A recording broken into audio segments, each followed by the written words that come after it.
Bill with C&D Associates, and today we are working on a Cessna 340. This is serial number 340-0037, so it's an early model 340. We have replaced the combustion heater with our CD14077-1 heating system to replace the old Southwind 8472 series. We have also installed in this one a different or modified fuel system. And what we're going to discuss here briefly is why we have modified the fuel system in the 340s. It goes back to about 5 years ago. We found an issue where whenever the boost pumps are on, or whenever the crossfeed is the pressure is boosted to the crossfeed, it also boosts pressure to the combustion heaters. And what we've found in many instances, it could double or triple the fuel pressure to the heater.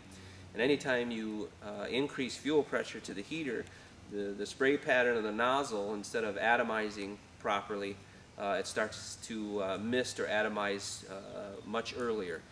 So you lose heat, you lose the function of the heating system. Usually anything above 15,000 feet, you're going to notice that the heater's not working as well.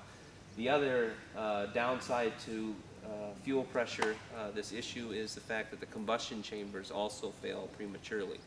And we think this has a lot to do with why the Southwind heaters have gotten maybe a bad rap over the past 30-40 years, is because they've been having to deal with fuel pressure that's not regulated properly. So the C&D heater utilizes fuel pressure at 7.5 psi. The original Southwind had fuel pressure of 22 to 25 psi. This 340 boosts the pressure 10 pounds before it would even reach the fuel pump for the heater. So instead of running at 7.5 psi, it would be running at 17, 18 psi. So what we've done in the wing root, we've actually removed the Bendix filter and the Southwind shutoff valve, and we've installed a C&D filter kit, a C&D special high performance, high pressure fuel pump, and then upstream from that is the C&D 20801 fuel regulator to control the pressure. No matter what the fuel system is doing in the aircraft, the fuel is always going to be regulated to 7.5, 8 psi.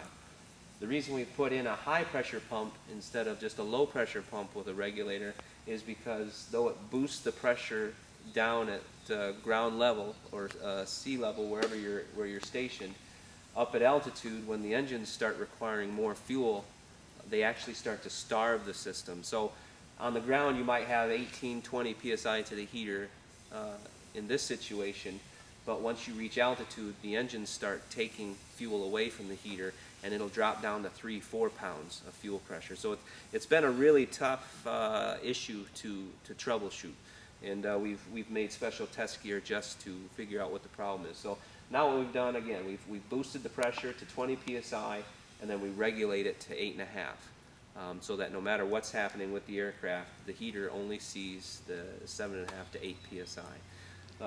The system would also work with a Southwind heater to regulate pressure to the heater, but you'd still have high pressures with the Southwind. So also we're finding, and you'll see that we're developing more on this.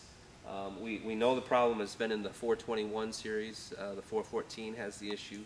The 340 and now even the 335 we've found this issue with. So we think it's affecting pretty much all the 300 and 400 series aircraft.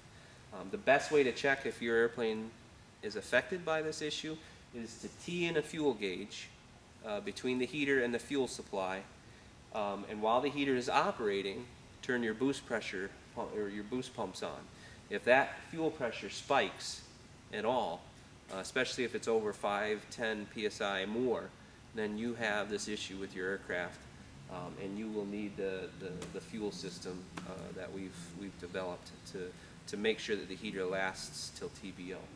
We are seeking STC on it. We'll probably actually get PMA on this fuel system here in the next year or so, and any 400 or 300 series Cessna, when you purchase our heating system, it'll end up having, you'll have to also purchase the fuel system to cope with the higher pressures. But in doing that, your heater will meet the 2,000 hour TBO and beyond.